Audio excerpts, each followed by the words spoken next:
Assalamualaikum warahmatullahi wabarakatuh. Perkenalkan, nama saya Risma Eka Febrianti, NIM 0057 dari Fakultas Dakwah Prodi Manajemen Dakwah. Di sini saya akan sedikit menjelaskan tentang Wali Songo guna menyelesaikan tugas UTS. Pengertian Wali Songo. Kata Wali Songo terdiri dari dua kata, yaitu wali dan songo. Kata wali dalam bahasa Arab bisa berarti orang yang dicintai atau orang yang mencintai. Kata wali sendiri itu sebenarnya kependekan dari kata waliullah atau orang yang mencintai atau orang yang dicintai Allah. Ada pula wali yang artinya kedekatan, sehingga waliullah bisa diartikan kedudukannya dekat dengan Allah. Dan kata songo itu diambil dari bahasa Jawa yang berarti 9. Nama-nama Wali Songo yang sering dikenal di kalangan kita itu ada 9, antara lain Maulana Malik Ibrahim, Raden Rahmat atau Sunan Ampel, Raden Maulana Maktum Ibrahim atau Sunan Bonang, Raden Paku atau Sunan Giri, Syarifuddin atau Sunan Derajat, Sunan Kalijaga, Sunan Kudus atau Ja'far Shodiq, Sunan Muria atau Raden Umar Said, Sunan Gunung Jati atau Fathahillah. Beberapa strategi Wali Songo dalam melaksanakan dakwah dapat dikemukakan antara lain sebagai berikut. Yang pertama, pembagian wilayah dakwah. Kedua, sistem dakwah dilakukan dengan pengenalan ajaran Islam melalui pendekatan persuasif yang berorientasi pada penanaman akidah Islam yang disesuaikan dengan situasi dan kondisi yang ada. Ketiga, para wali melakukan perang ideologi untuk memberantas etos dan nilai-nilai dogmatis yang bertentangan dengan akidah Islam, di mana para ulama harus menciptakan mitos dan nilai-nilai tandingan baru yang sesuai dengan Islam. Keempat, dengan melakukan pendekatan terhadap para tokoh yang dianggap mempunyai pengaruh di suatu tempat dan berusaha menghindari konflik. Kelima, berusaha menguasai kebutuhan-kebutuhan pokok yang sangat dibutuhkan oleh masyarakat dan kebutuhan yang bersifat material maupun spiritual. Yang kedua ada metode dakwah Wali Songo.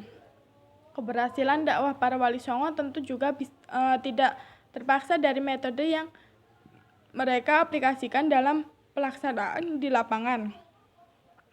Secara umum dapat dikatakan bahwa metode yang para Wali Songo tidak terlepas dari metode ini digunakan oleh mereka dalam tokoh-tokoh khusus seperti pemimpin, orang terpandang dan terkemuka dalam masyarakat seperti para bupati, adipati, raja-raja ataupun menghadapi para bangsa lainnya.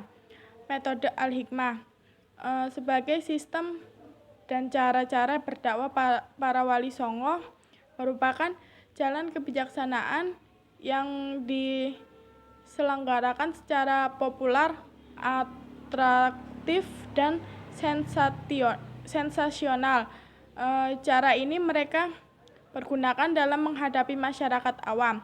Pertama, metode pembukaan dan penanaman kader serta penyebaran jalur dakwah ke